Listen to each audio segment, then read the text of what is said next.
I want you to move from overwhelmed by information to confident in what really matters.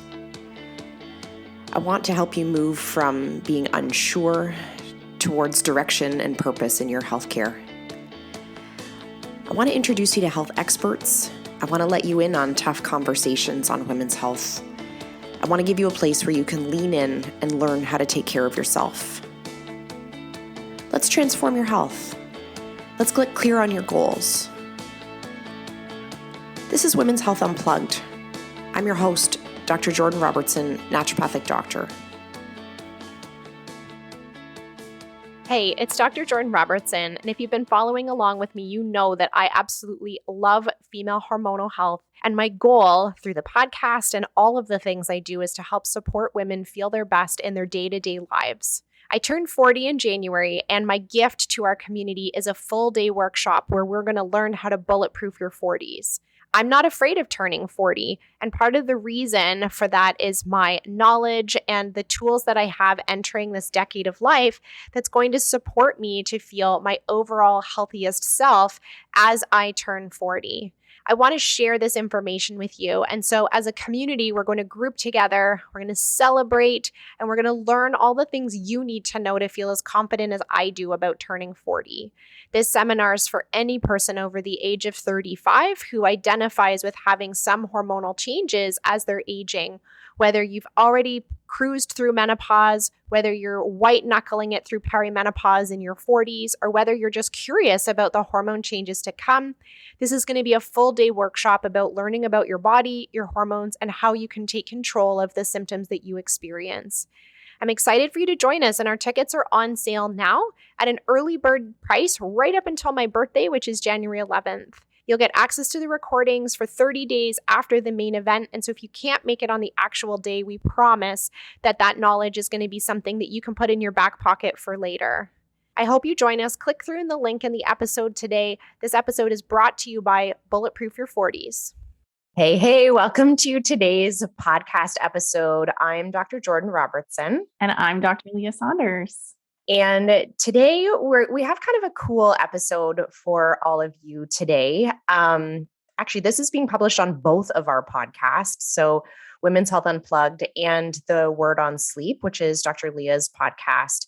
And we're talking all things over 40 today for women, specifically in celebration of our joint event that we're hosting in January called Bulletproof Your 40s.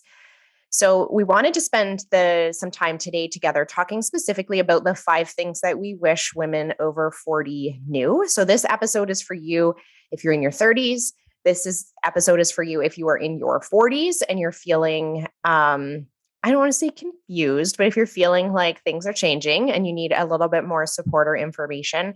But this episode is also for you if you're in your 50s, because sometimes I think going back and understanding what happened over the last decade can really help you understand where you need to go next when it comes to your health in your 50s. So we're spanning lots of needs for lots of women in lots of decades today. And it's going to be a super fun episode. Yeah, and you missed that we're doing it in celebration of your birthday, your 40th birthday. That's right. And you know what? The idea for this for me came from, the whole year that I was 39 and had to say the words, I'm 39, right? Whether it's when you're signing documents or wherever I was that I had to say how old I was, the response that I would get back from people and mostly other women were like, ooh, here it comes. Like everything changes when you turn 40. And I am not particularly concerned about turning 40. I'm actually really excited to turn 40 and join the ranks of women in their 40s that I just think are total bosses and badasses.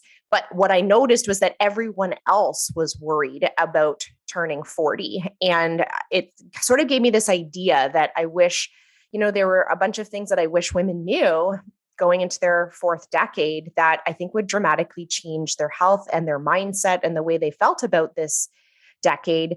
That's where this idea came from. Yeah. And it reminds me a lot of the postpartum experience. Like when you're pregnant, there's a lot of congratulations and people are excited for you. But then there's also the like, oh, just wait for it. Like, just wait for it. Get your sleep now. Enjoy your time now. Da, da, da, da, da. And then you're like, okay, I know that these things are going to change and are going to happen, but you get in the throes of the postpartum and you're kind of like, what the actual F? Like, why didn't anybody actually tell me anything with like honesty and transparency and compassion and and I don't know, it's so interesting. And I think what we hear so often from women in their late 40s or 50s or at a different age, if they've gone through perimenopause and menopause earlier, it's like, why didn't anybody tell me this earlier? Right? Like, why do we say things to each other as women, like, oh, just wait or wait for it, like, wait, and then, but not actually say like, no, I want to tell you about it so you can be prepared and you can feel empowered, because when you know what's happening, you have a totally different perspective and mindset on your health. Yeah, and we actually have the research to support that, which always makes me, so happy. It's not flaky or woo-woo to say that women need this information because they will have a better experience. Like, we actually have legitimate research that suggests that if women understand what's happening to their body, if women develop a sense of self-compassion, and if women are given messaging that is more positive and empowering about their hormonal experience, that they actually have less physical symptoms, which I find so fascinating, right? Like, you actually will have less hot flashes if you learn about menopause, or you'll have better mood and better sleep if someone teaches you what to expect in a compassionate based way so that you can develop that self-compassion for what's happening to you versus white knuckling it your way through that decade. We actually know that this improves outcomes. So even just listening to this podcast is going to decrease your hot flashes. Let's go with that. I like it. So when Leigha and I set out to, figure out what we wanted women to know, right? We essentially broke things down into 5 categories. And that's what we wanted to spend a little bit of time talking about today, and sharing with you what that would look like if you did want to join us for Bulletproof Your 40s. But we wanted to talk a little bit about these 5 areas that we think are so vital and that the information is so important for women to have as they enter this decade of life. We're going to talk a little bit about just what perimenopause is. I think we're missing some basic education around this stage of life. We've talked about it. Both of us have talked about it on our podcasts in other episodes, but we'll give you that brief biology 101 on what's actually happening during this phase of life and why things actually change and why you feel the way you feel. We're going to talk a little bit about metabolism changes that happen during this decade. This is probably the number one concern that women have in their 40s and as they enter menopause. We're going to talk about sleep, or I should say Leigha is going to talk about sleep. We're going to talk about mindset and just the value and importance of that. And we're also going to talk a little bit about hormone replacement therapy, which often women in their 40s are completely unaware that this is a possibility for them to support them depending on their symptom experience. And so that's what we wanted to touch on today. Yeah, I'm really excited about this. And so those are the topics I just want to highlight that we're going to cover in way more depth on Saturday, January, give me the date, 29th? 29. Yeah. 29th. Okay. Like, just back from vacation, we were talking about how important that is, but how funny your brain can feel after. So January 29th, and we're going to go into these topics. And if you join us live for the day, you get to interact with us, ask questions, take away lots of great material, including a workbook so that you really understand these topics. And you'll get access to the recordings, whether you want to rewatch them or catch them for the first time if you can't attend live. So let's take it away. Yeah, let's start with like sort of that, biology 101 or perimenopause 101. You do such a beautiful job of explaining what happens to women during this stage of life, Leigha. Can you just walk us through like what is actually happening? Yeah. So let's take it. If we think about a woman or a person with ovaries who's regularly menstruating, we often use the example of a 28-day cycle. It doesn't have to be that long, but it just divides nicely into 2 parts that are about 14 days long each. And in that phase, as long as you're not, say, on the birth control pill, your you're going to be regularly ovulating. So every month there's a follicle that develops, that we experience this nice build of estrogen that typically makes us feel pretty good, outgoing, engaged, sexy, gives us our libido. And that often peaks around ovulation. So if you feel like you're on your game, whether that's at work or when you're doing exercise or just more social, that's often what's happening around ovulation. And then our estrogen will kind of drop off shortly and then build again. But if we've released an egg and a follicle, we're going to produce hopefully adequate amount of progesterone in that second half of our cycle. That egg isn't fertilized. Obviously, we then shed that uterine lining and a whole new cycle begins. So as we approach perimenopause as women, which I always find so fascinating, I've said this on my podcast before, as women, we're born with all of our eggs. So that's in comparison to men who are continuously producing sperm every 90 days until they die, pretty much. But we have this limited amount of eggs. And so as we approach our 40s, and this is obviously going to be different for every woman, but typically around the age of 40, we're not regularly ovulating, maybe as much as we were in our 20s and in our 30s. And so we can start experiencing these changes in our cycle. So that might show up as cycle length differences. So your period starts to come a bit earlier, or your period shows up a bit later. And that's because that egg isn't going through a full and proper development. We can then see some of those erratic patterns in your estrogen production. And then if you don't release an egg or a follicle, you're not producing adequate amount of progesterone, which then shortens your cycle. And then these things can kind of stack on top of each other, so that maybe one egg is like 75% through development, and then another one gets released or starts developing, and you're like bleeding sooner all of a sudden. Then 5 days later, you're like, why do I have my period again? And so it can be very disruptive for women and people with ovaries, understandably, because their cycle starts to become erratic and unpredictable. And then with that, it's not just the physical symptom of that withdrawal bleed, but all of the other physical and mood and energy changes that can occur with that. So mood swings. So women will often describe like, I feel like I'm stuck in PMS, or my PMS is all of a sudden like way worse. And I didn't have breast tenderness before. And now it's like 3 weeks out of 4 in the month, or my migraine headaches are starting to come back, or I've never had migraines and all of a sudden they're coming when I get my period. So we start to see a lot of physical, emotional changes for women that coincide, and they just feel like they're on this roller coaster. And I was going to say earlier, when you're like, if you're feeling confused, often it's this time of like hormonal havoc. And if we ask them, do you know what's happening? They're like, no idea. And if they've sought other solutions, most commonly, I would say in my experience, I hear women report they're offered to go back on the pill, and they're like, well, I'm 42. Like, I don't want to be on the pill. They're offered the IUD, which may be helpful, especially if there's an element of heavy bleeding, or they're kind of told to just like grin and bear it. Yeah. So I would say that kind of encompasses, and then we do kind of have to ride out this perimenopausal phase. So we define that as when your cycle starts to change in length, plus or minus a couple of days, 5 to 7 days, either way. And that can really last for like 1 to, what's your experience? Like 5, 10 years. I don't know if there's an actual definition in the medical literature, but how long perimenopause lasts. But on top of that, we see all these changes like hot flashes and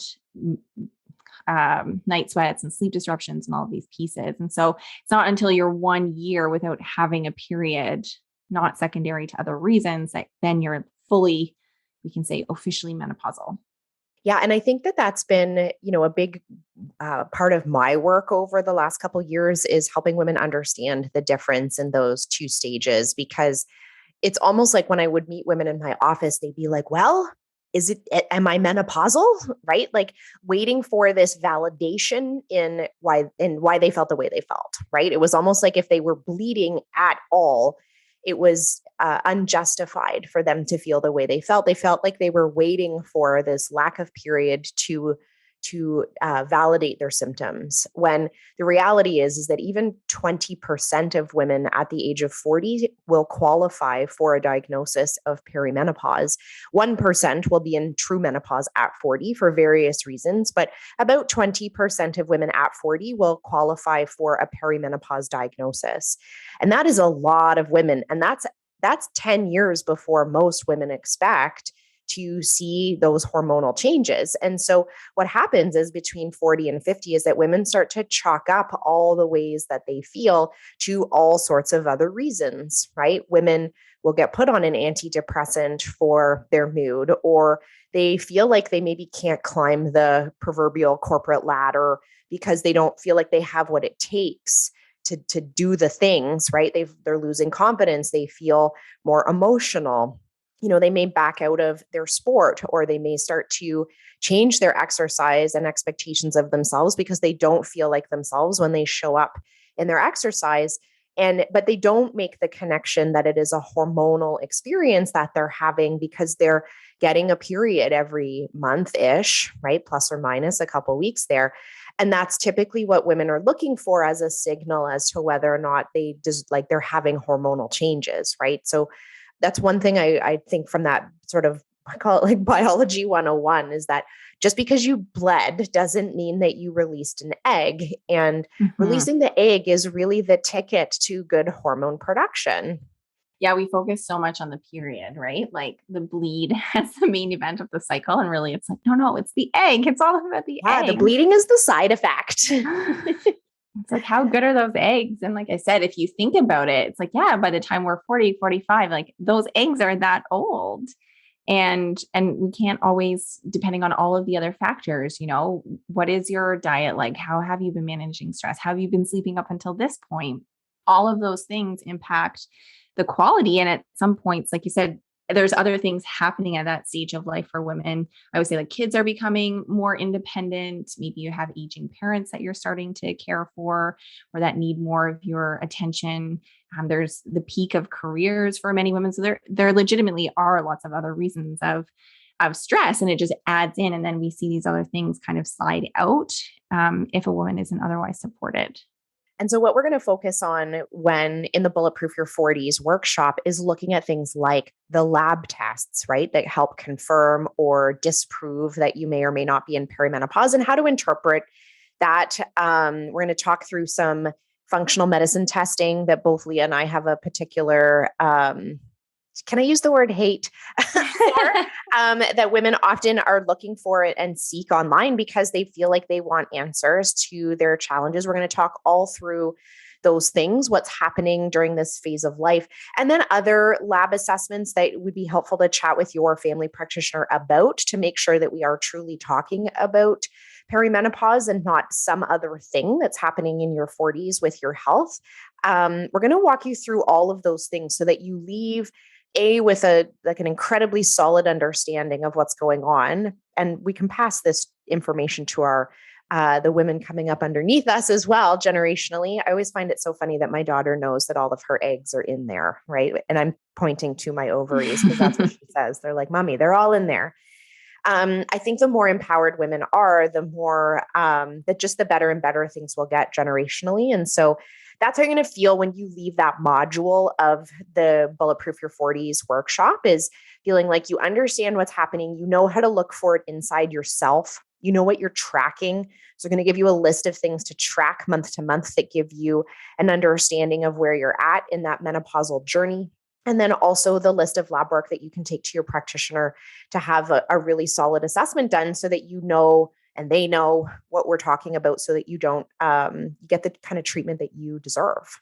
So yeah, I was gonna add to that, like not just with hormones, but otherwise, because there's so many other things that start to change with respect to, say, metabolism, thyroid health, nutrient status, that like kidney function, even, right? That start to change and can change more dramatically and quickly than the every 3 years that we're typically monitoring people. And so it's not just about your hormones, because you might be thinking like, oh, I've asked my doctor to test my hormones and they just say they're changed all the time. It's like, well, that's true, but there's some markers you can look at, not just respect to your hormones, but these other pieces that are are really important to monitor more closely and frequently through these years.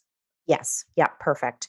So let's move into talking a little bit about the sleep, because this is something that I think women undervalue, right? Like it's almost like, and I know this is your area of focus, but when I ask people about sleep, they're like, oh, no, I don't sleep. But it's like, it was like not even on their forms, right? That this was a thing that they felt like needed to be talked about. Again, I think we feel like it's this rite of passage that as we get older, our sleep is worse. So can you sort of walk us through what you notice and what you do with your patients in practice? Yeah, I think that's such an important part to raise about the rite to passage. And I think that's almost why we don't talk about these things through postpartum to perimenopause and menopause. It's like, no one told me, so I'm not going to tell you. Like, I'm just going to let you figure it out on your own, right? Which isn't fair. So it is very real because up to 60% of women will experience sleep disturbances over the course of their lifetime. Women are twice as likely compared to men to experience sleep disturbances. And we see a peak, like a dramatic increase in the incidence of sleep disturbances in the 2 to 4 years around menopause, meaning like if we know or even look back at when you stop having your period, women are much more likely to have reported either difficulty falling asleep or staying asleep, quality of sleep, waking up too early in those years surrounding that onset of menopause. And this is really, really important. It is my area of focus and expertise because if we look at health from a bird's eye view and perspective, I would say like sleep is the actual foundation of it because there's nothing that there's no aspect of your health that sleep doesn't affect. And so if we're not sleeping, we're not healing and we're not managing all of these other pieces, like we'll see, even in as little as 5 to 7 days of sleep disruption, like your hormonal production does become more erratic. Your ability to manage stress becomes compromised and your stress hormones are higher at morning baseline if you slept 7 hours or less. And then we can throw in even blood sugar control and metabolism and your ability to manage those pieces, let alone then your motivation and energy to actually exercise or prepare and eat healthy food. Like we see our cravings change and our appetite regulation change. All of these pieces are very real. It's not just like, oh, you feel tired kind of thing. It's no, there's actually physiological consequences that occur with lack of sleep. And it's not dramatic either. Like it's when we have less than 7 hours of sleep. So if we ask most people, how much sleep are you getting? I would say it's not unusual for people to say like, oh, I go to bed around 11 or 12 and I wake up around 6. We're never asleep for 100% of the time.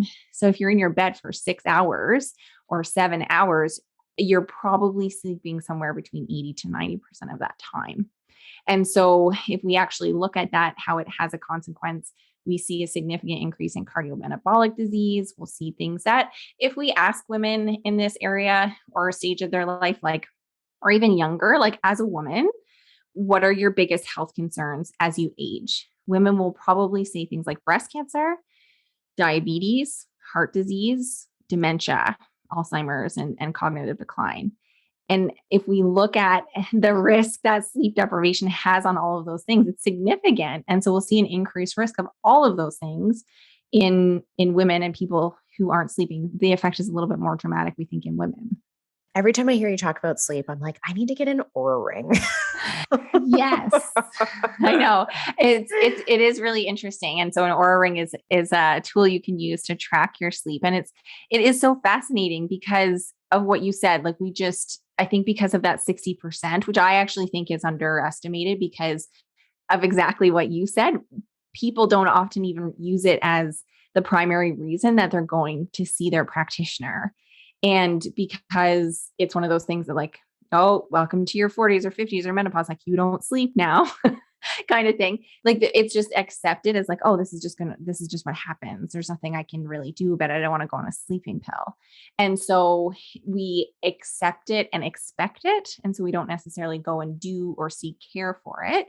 And we know from research that we also don't do a great job as practitioners to screen for sleep disturbances. And so, I could go on and on about all the things, but really it's like, yes, the impact on your sleep from your hormones changing is very real. And then it also happens in a bidirectional relationship. So then the impact of your lack of sleep because of all those other stressors that we mentioned is going to have a very real impact on your hormones and your ability to manage stress and feel and be resilient. And so there is so much more you can do outside of taking a sleeping pill, taking an antidepressant, over caffeinating, or just sucking it up that we're going to talk about and break down so you can walk away with some really specific steps to understand and also tests to ask your practitioner about if necessary. Because we also will share a little bit about sleep apnea because that's also widely underdiagnosed.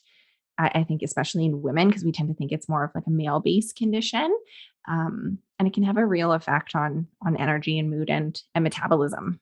Yeah. And that's one thing I was going to say there is, one of the things I want women to walk away from, partly in this podcast, but also think something we're going to address in Bulletproof, is to be able to recognize this in yourself. So one of the things I find so interesting about the research on sleep and perimenopause is that we often are blaming the sleep disturbance on something or on another symptom that often coincides with perimenopause. So if you had 10 raging hot flashes per night, it would be very easy for us to say, yes, your sleep is being disturbed by your hot flashes. Or if your mood was really significantly affected by your perimenopause, whether that's anxiety or depression, it would maybe be easy for us to point our finger at your mood and say, yes, of course, your sleep is affected. Look at your mood. But the interesting thing is that sleep is independently affected, whether or not you have mood disturbance or whether or not you have hot flashes. And so sometimes there is definitely a group of women who maybe at the beginning stages of their perimenopause journey are not afflicted by those other two things, right? They don't have hot flashes, but they may not see their sleep as a problem and yet report excessive daytime sleepiness or difficulty with cravings or difficulty with, keeping their movement up during the day. But because they don't have hot flashes, they don't think their sleep is part of the problem. But your sleep is independently affected by your perimenopause, whether or not you have hot flashes. And so if you have those whispers of low energy during the day, we still need to look at the quality and depth of your sleep because your hormone changes are changing your quality of sleep as well. Mm-hmm. And I would then add on, if we think about daytime energy, it's a beautiful transition into looking at like, yes, sleep. And then I always draw, I'm like circling here on the camera, that Venn diagram. So 3 circles overlapping. And in the middle, if you've got this optimal energy, well, really it comes from this blend of getting adequate sleep, getting good nutrition, and having optimal nutrient status. And we can kind of wrap in hormonal function in there too. And then stress and resiliency. And it's like, if we're overwhelmed by stress, then we aren't going to be able to feel energized and focus in the day. Yeah. So I want you to just know, like, even if you can't point your finger at your sleep in this moment, right? Because maybe we don't have some of those other like blatantly obvious symptoms, that your sleep is still being affected by hormone changes. I think that's kind of the take home. And what we're going to teach in the workshop is for you to, like Leigha said, like some of the, I'll say like the litmus test you can think of in yourself and in your day of whether or not your sleep is a problem, whether that's looking at cravings or looking at daytime energy. That's sort of some of the take homes that I want people to have, is to be able to see that connection between their sleep and then like their daytime function. Yeah. And do you want to wrap that into mindset and stress? Because it's such a connection. Again, that like bidirectional. If you're feeling stressed, then often it's sleep is one of the first things to go because we're ruminating and thinking so much about, what's on our mind and having trouble falling asleep or staying asleep. And then if we're not sleeping, we feel more stressed. So funny because I thought you were going to say, and let's wrap that into the conversation on metabolism because they're all so intertwined. I actually didn't know what you were going to say there, but yeah, let's talk a little bit about mindset. I'm saving metabolism because I want everybody to listen to the whole episode. I know they're like, get to that part where you talk about weight management. I was reflecting on this idea around mindset in your 40s before we hopped on the podcast today. And I'm just going to go on a little bit of a tangent because I feel I feel I'm curious about this, and I have zero evidence for this. Mostly I'm kind of asking you, Leigha, what you think, but certainly like I do see this culture online of talking about, when you're in your 40s, how women get to this point where they, are saying F it, right, to things, right? Like I'm realizing what's important and I'm saying like F it to this, F it to that. I don't have the time or energy for you or for that or for this, and I'm going to cut it all out of my life. Right. And I think on one hand, that can seem quite empowered, that can seem quite assertive. And maybe those women are setting boundaries for the first time in their life. But I actually started to view that messaging online in a slightly different, like through a slightly different lens of wondering if those women are actually tuning out and turning down their passion and down their engagement and leaning out because they don't feel that well. Right? Like, I actually don't want to feel like in my 40s that I'm like raising my middle finger to all the things that I used to care about or that I used to be excited about or the relationships that I apparently don't seem to want to work on anymore. I actually don't want it to feel that way. I actually want to feel more connected, more inspired, more passionate, like I have more time and more to invest. What do you think about that? Like, I just was thinking about it the other day when I was like, what is the mindset of the 40-year-old? And just the messaging I see online is so like, I don't know, is this about healthy boundary setting, or is this that like, we're actually so burned out at this point, we're raising our middle finger to all the things? Yeah, it's so true. I see a lot of women in my practice who will come to me after, like, I would say 5, 10, 15 years of taking care of everyone and everything else except for themselves. And they finally get to this breaking point where they're like, okay, now I'm ready to focus on me. So I think it's a really important question to ask yourself is like, am I tolerating things that I actually feel and know that aren't serving me, but I'm holding on to them because I haven't set boundaries or I haven't prioritized myself or I haven't had the habit of saying like, no, I need to go to the gym in order to show up as like a happy mom or an effective coworker or whatnot. Or is it that, yeah, you're just feeling so tired and burnt out, like you said, because you felt like you're trying to take care of yourself in the middle of all of that too. And something needs to give. Right. And then you end up, you said something on one of your previous podcasts before about how when we feel tired, we are quick to give up our hobbies and or stop doing something like at night. If you're doing something that's, for fun or frivolous, you're quick to give that activity up, but you wouldn't necessarily think about stopping work if you needed to work and you're feeling tired. I forget what episode that was on, but it's almost, that's what it feels like. Sounds very smart. I'm sure it was great, but it was that notion. I'm like, that's so true.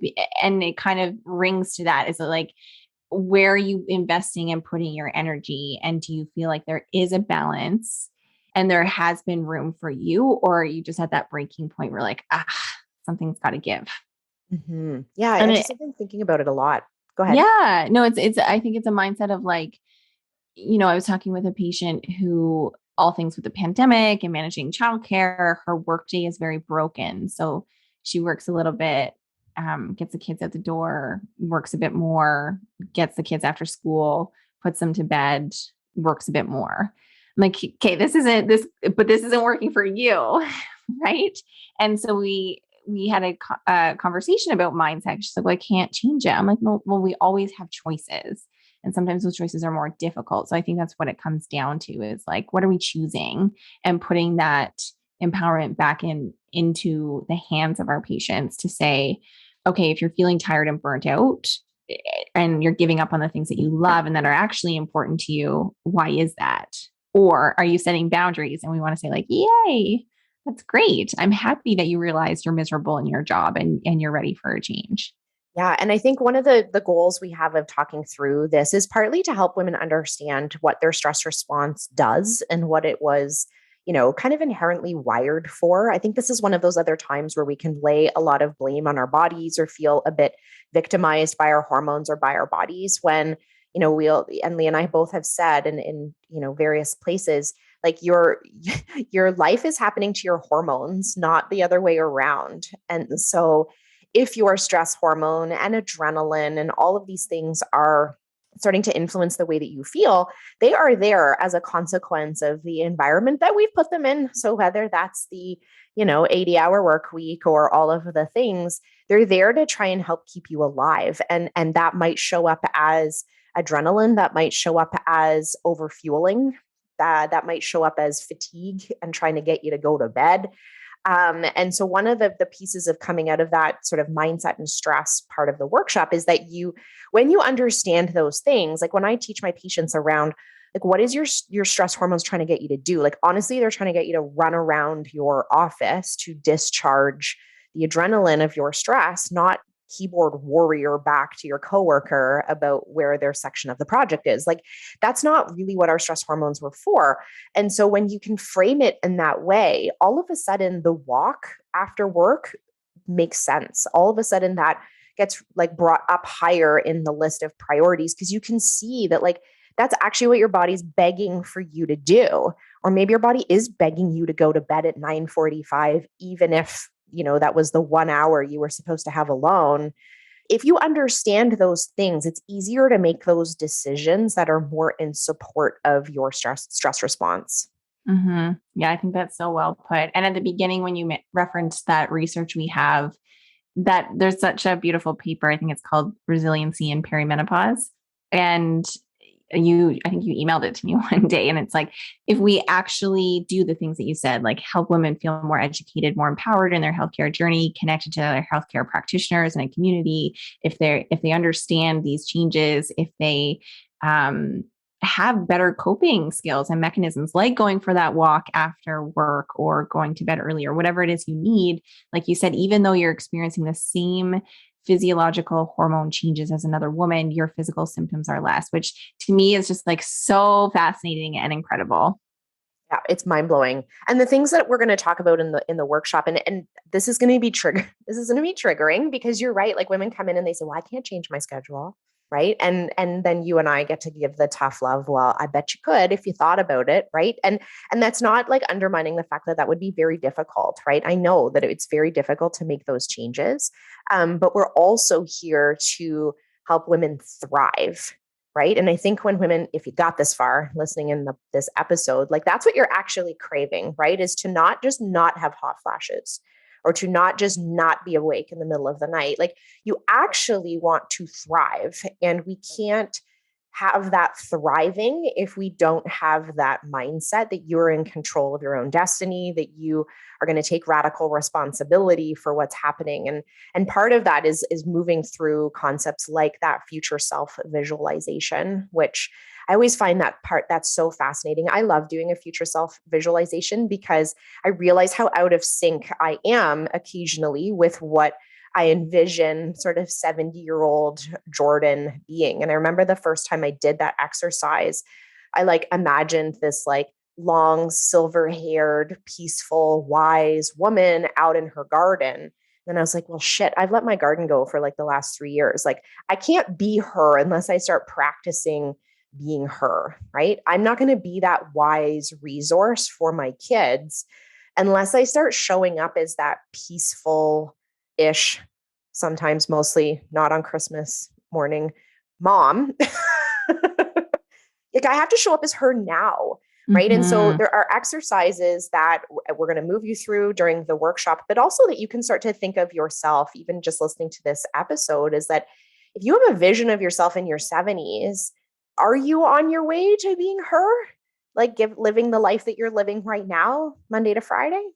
Yeah. And our business coach and our mentor that we both work with, Megan Walker, she said something really great recently. And it was like, don't confuse a decision with a goal. And I think we do that. We set these goals of like, yeah, when I'm 70, I'm going to be retired and have this garden and have this lifestyle. And we paint this picture, but we don't realize that sometimes all that's standing in between us and reaching a certain goal is actually making a decision.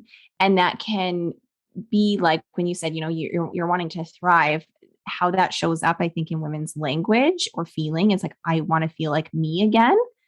That's what I hear a lot. Like, I want to feel like myself. I want to be back to how I felt when, or I want to feel like I imagined I would at this age. And sometimes it's making decisions like, I'm going to go to bed earlier, or I'm going to wake up earlier, or I'm going to make my lunch instead of buy it, or I'm going to ask for help, or I'm going to delegate that task or hire a cleaning lady, like whatever it is. Sometimes it's those small decisions that actually get us the goal or move us closer towards the goals that we have. Like, I want more time. I want more energy. Right. But we think about those goals sometimes as like this magical place in the future. Like, when happens, I will be, I will have, I will feel. It's like, no, we can choose that now. Yeah, or it's like a light switch. We imagine it being like a flick. I went from like 69 to 70 and look at me outside in my beautiful organic cotton dress and Birkenstocks. Like, no, that's not going to happen I don't think I've ever seen you in a dress. No. But it's funny because I always sort of approach healthcare. I'm a very good project manager. And so I always think about health like from a project management perspective. And one of the things that women have project managed beautifully in their life, and they just do not see the connection with their health, is their wedding. Right. I'm like, so when you planned your wedding, like, did you wait to the last minute to get the napkins and the napkin hold? And again, I did not plan my wedding. My mom did the entire thing. So this was very much her thing. And I was not important to me. However, but if you think about that event, right, all the little decisions, and you start years before, pick the venue, pick the caterer, pick the DJ, pick the napkins, pick the flowers. And then on that beautiful day, you get to kind of show up and see all the fruits of your labor. Right? Your health is actually not that different. If you have a vision of where you want it to look to even 2 years from now, when do you need to start those bicep curls? When do you need to start meditation? When do you need to get a dog? When do you need to where along that path between now and 2 years from now, do all of those little things need to happen? Maybe quitting your job is not the first step, but it might be the 50th. Right. And we just need to frame it out that way, that you're on this kind of health continuum. And these small choices that you're making, like what color the friggin' napkins are going to be, will matter on the big day. Yeah, it's so true. It's such a great example. And we can transition to metabolism and weight now. Because I was going to say, let's talk about how women do that. Like how motivated women can be for a wedding to get, I'll use air quotes, fit or in shape or a certain weight, or even like a vacation or something like that, right? Like there's a milestone coming up and women feel this push and desire and follow through on it. So can you break down what's actually happening with our metabolism, how our hormones influence our weight in particular, and like why women notice body composition changes, and is it actually a problem? Yeah, that's a really good question. Is it actually a problem part is so interesting. But what's actually physiologically happening is a couple of things. So one, estrogen is responsible for where people with estrogen and women carry weight through their reproductive lifetime. So if you imagine, if you look at prepubescent kids, their body shapes are not that different. But the moment that we transition through puberty and have those big surges in estrogen, we get changes to where adipose tissue or fat tissue is carried on the female body or with people with estrogen. And we carry it in that we call it gluteal femoral, meaning like butts and hip, right? No, we only have one butt. So it's butt and hips. Butt and hips.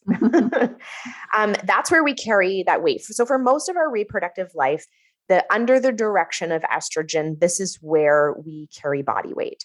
Now, as we lose estrogen through that perimenopause transition, we also lose the guidance of where to carry weight healthily. And I will say, weight that's carried in your hips and butt is metabolically neutral.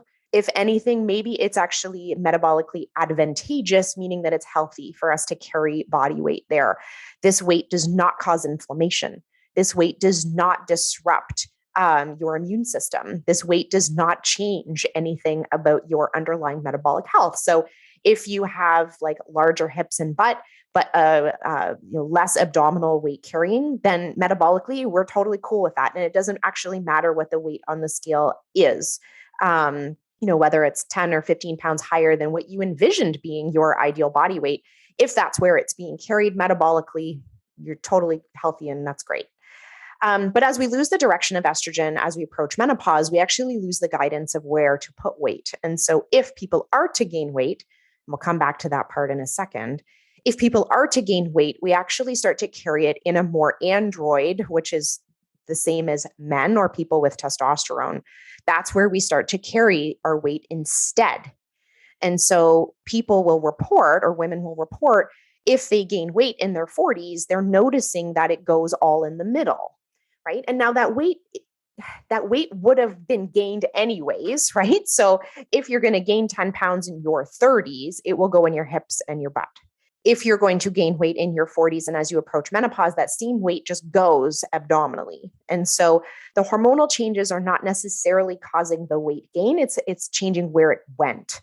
And that's very obvious to women because if we stand a woman up against a male partner at age 30, the woman generally has less abdominal weight carrying, right? Smaller waist. Whereas a male partner, if they gain weight, they carry it abdominally. And so women will notice the weight change in their 40s, partly because it's in a different spot, right? And they will be like, I never had this problem before. And I'm gesturing to my midsection because that's what women do in an appointment. I've never had this problem before. And that's true. You have never had that problem before because when you had higher levels of estrogen, we just never gained weight there before.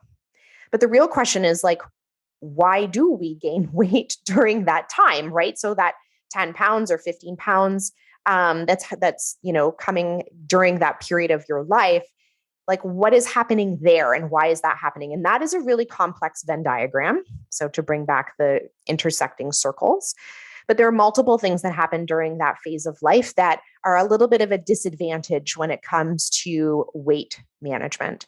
So one is that we lose some muscle mass during that time. So our resting metabolic rate goes down. We know that there is an accelerated loss of muscle around the 2 years before your last period. So like Leigha mentioned that if we were to look back and say, 2 years ago, or sorry, if you're done with your period and we looked back and said, okay, the previous 2 years, we see a big change in muscle mass during that time, and that changes our metabolism. So we need less fuel to do the same work in our bodies. And so if women's eating behaviors don't change, then that will, be a net plus from a caloric intake perspective, and that will influence weight gain. But the major influence on why women have weight changes during this time has to do with how they feel. And I know when I say that to patients, they don't believe me, right? Like they believe there is this like chemical explosion that's happening in their body that's causing weight gain, rather than looking at the details and the nuances of their day-to-day life that are actually influencing the calories in, calories out math equation that happens during this decade. So part of the reason why we touch on this last, not just so that we can hook you into staying till the end of the episode, but also because all of the other things we've talked about so far are what influence this. So one night of sleep restriction. So if we take a 21-year-old male and make him stay awake all night in a lab and then release him into the wild and watch what he does, he overeats. And this is like all the carbs. All the carbs. Yeah. All the carbs. And he overeats one night of sleep restriction in a healthy 21-year-old man, and he overeats the next day. So you should be asking yourself, when was the last time you had a good sleep? Because all of the nights in between there, you're biologically wired to overfuel the following day. And we know this from work on night shift. We know this from work on sleep restriction. Sleep restriction influences your caloric intake. And so if you imagine now all the Venn diagrams, like your metabolism going down because we're losing muscle, your fueling going up because insomnia. But we also have a reduction in movement during the day in women. And even if you're still going to your Pilates and even if you're still going to boot camp, your non-exercise activity has gone down over 40. And it's because women don't feel well. So if you're tired, if you're sad, if other pieces are changing, if your stress is super high, we just move less. We don't walk to the mailbox, right? We turn around early when we're walking our dog, or we don't go at all. And that actually really adds up. And we have some pretty decent research on the number of steps we lose per day when we transition through menopause. And it's a lot. It's like 3,000. Yeah. And And we don't always think about, because I'll hear, well, nothing has changed. Like you're saying, I still eat the same, I still exercise the same. But if we compound things over time, like you're not chasing a 3-year-old anymore. Maybe you're working from home now and you're not taking those steps to and from your office or during your commute. Like you said, maybe you're feeling tired or burnt out or sad, and you're ordering food instead of taking all those steps in your kitchen when you would be preparing your meal. And those things can seem really insignificant, or we might not attribute or account for them, but they do add up. They do. And we do think that women through that menopause transition will gain somewhere between, I've seen as low as 6 and as high as 15 pounds. And so again, your question was, does it matter? I don't know if 15 pounds has ever broken anybody's metabolism so badly that they have, instant cardiovascular disease. I actually am not sure that it matters. Definitely that central weight gain is more problematic than carrying in our hips and butt.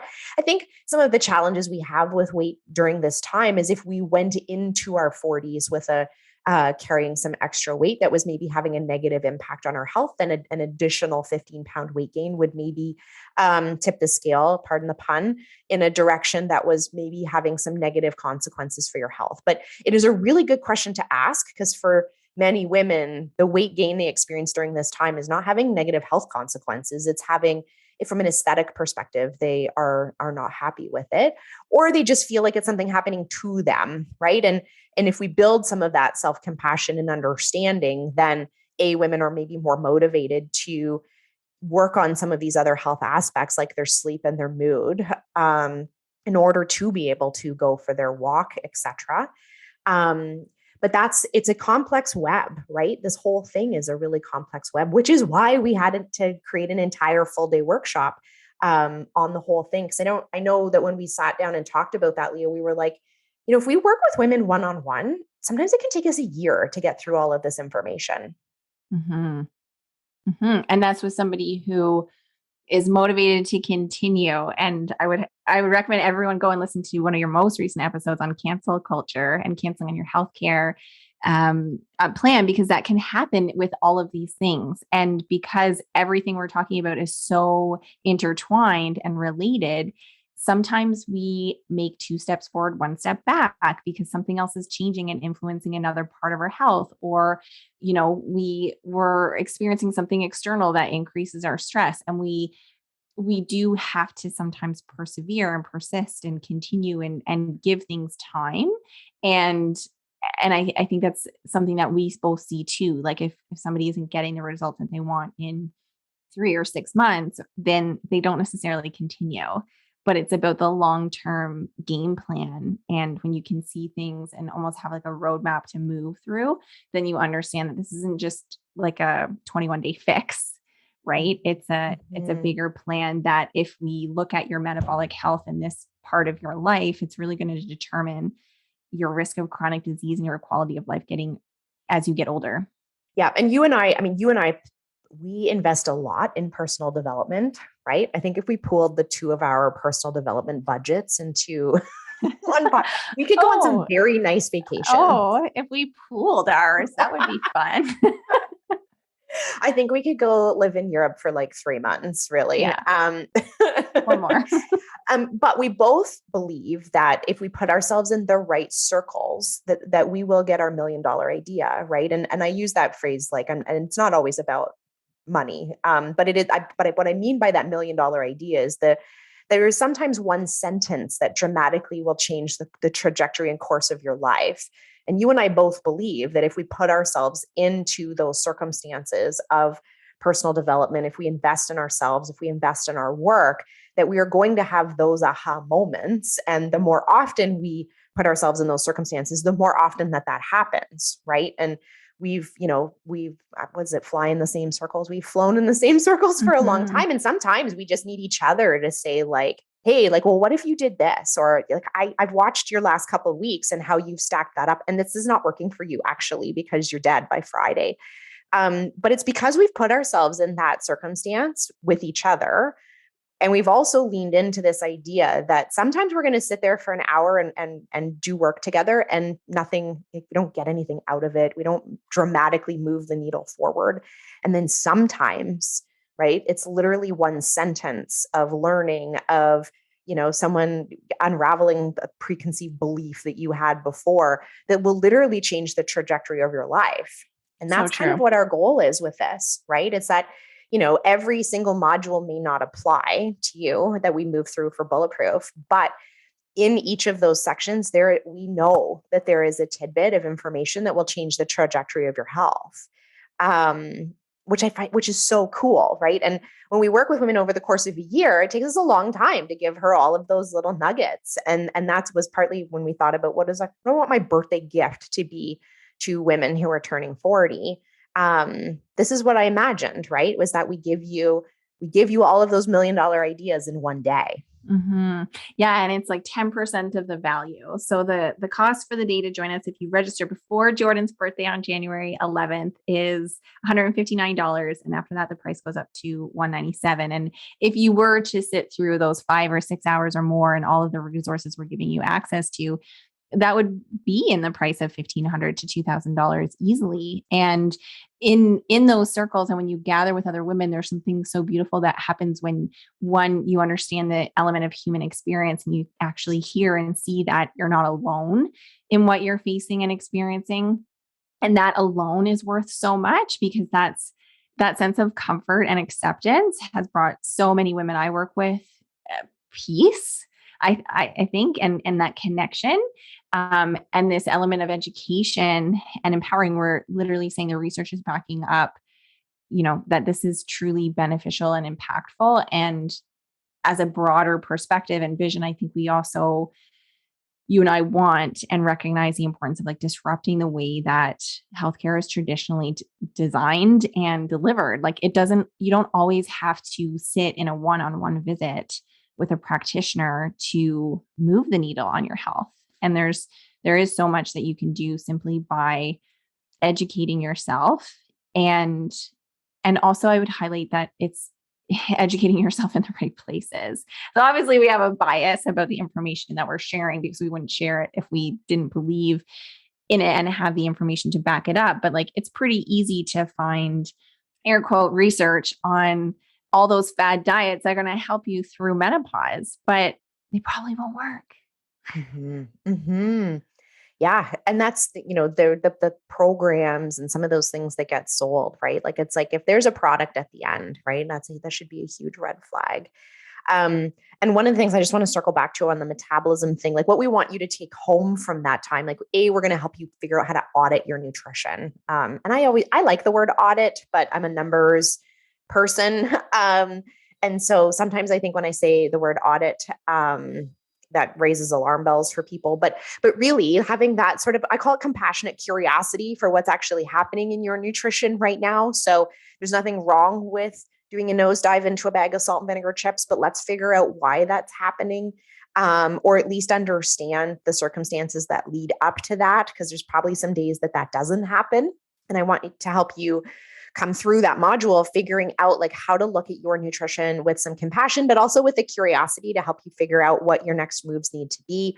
We're going to talk about requirements for nutrition for women in their 40s and the value of certain things, whether your protein, your fats, your carb, like what that needs to look like for you to optimize your nutrition. You're going to walk out of the seminar with that information. And also, I'm going to say the evidence for nutrition for women in their 40s, because like Leigha, you're saying there that there is so much noise online for how to manage your nutrition during this phase of life when we actually know what to do. Like it's relatively clear. And so we're going to share that some sort of unbiased view on where the research is sitting right now when it comes to nutrition for women as they approach perimenopause. So that's what I want you to get out of that. And then that last module that we're going to talk about is talking about HRT. We're not going to spend too much time talking about it today. You and I have both done podcasts on HRT and sleep, HRT and mood, HRT and menopause. But what I really want women to know is that there are options available to support them, especially if their symptoms have a hormonal basis. So where so often women in this stage, like we've said, like we misascribe the way you're feeling because we don't see the hormone changes happening under the surface, or we blame your life or lifestyle or something on the way that you feel, which is going to lead you down a different treatment path. I would say maybe with the exception of hot flashes, which that does become abundantly clear that there's a hormone basis to it, and women more often than not will receive HRT or treatment to support that. But there's evidence for using HRT for many areas of perimenopausal health that women are not often offered. We want you to understand what the options are that are available to you and how to advocate for yourself to get that treatment. And how to separate your mother's experience, your grandmother's experience, your friend's experience, Sally in the water by the water cooler's experience, like how to separate those out. So like you said before, you can have that compassionate curiosity and be like, okay, my mom had one experience. That doesn't mean mine is going to be the same, whether that's in relation to your symptoms or the way that you can and should be treated. And I think that's really important because we personally come into these experiences with our own set of beliefs and biases that aren't always based in information and fact, and are sometimes more based out of fear. And so we limit ourselves or the ability or the choice that we have and make, and don't always get the treatment that can actually be the safest and most effective. Yeah, it's funny. I think women will survey like everyone they know and the person who colors their hair about HRT. Whereas I always just reflect it back to like what the male experience would be, just because I think it's interesting. I do think we face some stigma and, we don't support women the same way in medicine that we support men in many, many areas of medicine. Anyways, I just always kind of imagine the dude who has low testosterone, who gets a prescription for testosterone. He is not water coolering it with his coworkers being like, dude, do you think I should do this? Right. Yeah. It's just not a thing. And I think the safety and the efficacy and the value of menopausal hormone replacement therapy is as good, or even maybe I'm going to argue to say that the research might even be better for menopausal hormone replacement therapy versus testosterone replacement therapy for men as they age. And yet, right, like they would just take that prescription and they would take that to the bank. They'd be like, yes, like I finally have a solution to the way that I feel. Whereas women will survey everyone they've ever met about this possible solution. And if people have a negative experience with it, or if they've heard something, they are going to second guess whether or not this is the right thing for them. We want you to feel more confident than that. And so if you're going to go to all this work to advocate for yourself as a perimenopausal woman, let's also be confident about the treatment options that you're given, including HRT. Love it. Okay. So now here's the part where we have to talk about the details, and you and I, neither of us are like super detail oriented human beings. So true. We need like a third person to come in and be like, and the date is, so we would love if you would join us. So this is a big invitation for you to join us for Bulletproof Your 40s. We know that this seminar and full day workshop is going to change the trajectory of your health. This is what our goal is. This is our gift to you to celebrate my 40th birthday. And throughout the whole episode, we've given you lots of information or tidbits around like what it will feel like and look like for you to attend this seminar. If you cannot attend live, the recordings will be available for you to watch for 60 days after the live event. You'll have a private members area where you can log in and watch those videos so that you can play it back. Or if you really just love hearing us talk, you can watch it a second time. And so it's on January 29th. It's from 10 till 4 on that Saturday. The cost of the program does go up on my actual birthday, or maybe at midnight on my birthday. And so we would love for you to join us. We think this is an amazing opportunity for women to really accelerate their understanding. Like we said, it often takes us a full 12 months of work with women for them to get to where we're going to take you in 6 hours. Mm-hmm. And which is really exciting, because if you do choose to work with your practitioner in a one-on-one context, really it translates to getting results faster because you're not spending that time in a one-on-one visit on the educational pieces. You're going to feel really empowered and excited about being like, okay, these are the things that I want to test, and these are the things that I want to address, and these are the options I want to look at. And that would be such a different experience than sitting in your practitioner's office trying to understand, what's happening in the first place and what you can do about it. So it's value packed. It's like 10% of what you would pay to move through that material and information in a one-on-one context. We have extra bonuses like the women who register before December 31st, which is probably after, by the time you're listening to this, it's after, but a free copy of Amanda Thebe's book, Menopocalypse. And we're giving people a workbook to move through. There's another menopausal nutritionist, Jen Huber, who's going to join us and give a bonus to participants and registrants. And you get live Q&A with us so that you can have your questions answered in that time. You do not have to be or become a patient, and people can join from anywhere. So even if you want to just catch a snippet of the day and then tune into the other pieces through recordings afterwards, it's a no-brainer. It's a total no-brainer. Yeah. And we're excited. It's going to be a cool thing to bring women together to also, just be as a collective moving through this information, because I think women that are empowered about this stage of life are truly going to change the world. I really believe that. And so I'm excited for us to do this together. Yeah. Thanks for having this hybrid episode. It was such a great idea. So cool. Okay. So links are in the show notes for both episodes. So hop over there and we'll see you on the 29th. I hope you enjoyed that episode of Women's Health Unplugged. My goal is to help you feel more confident about your health. Please remember that what we talked about today in the podcast does not constitute medical advice, nor was a doctor-patient relationship formed. If you have questions about your healthcare or about how today's topic pertains to you, please take it up with your family doctor, your specialist, or someone on your health team.